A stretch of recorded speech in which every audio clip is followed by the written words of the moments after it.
కార్తీక పౌర్ణమి నాడు జ్వాలాతోరణం చేస్తారు శివాలయాల ముందు.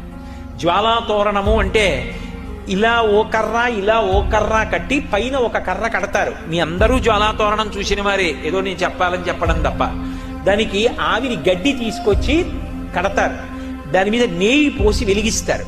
వెలిగించి ఆ మంట అంటుకోవడం ప్రారంభం అవగానే పల్లకీలో పార్వతీ పరమేశ్వరుల యొక్క ఉత్సవమూర్తులను ఉంచుకొని ఆ మంట కింద నుంచి 3 మార్లు వెళ్ళొచ్చేస్తారు.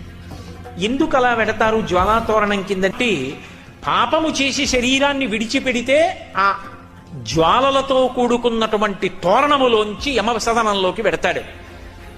ఇక పైన ఇలా పాపాలు చెయ్యకు, సద్బుద్ధితో ప్రవర్తించు, నువ్వు అక్కడ వెళ్ళవలసినటువంటి దారుణమైన పాపాలు నీకున్నాయి, వాటిని తీసేస్తాను, నీకోసం నేనొస్తాను సాయం. ఇక్కడ నా ఆలయం ముందే జ్వాలాతోరణం జరుగుతుంది.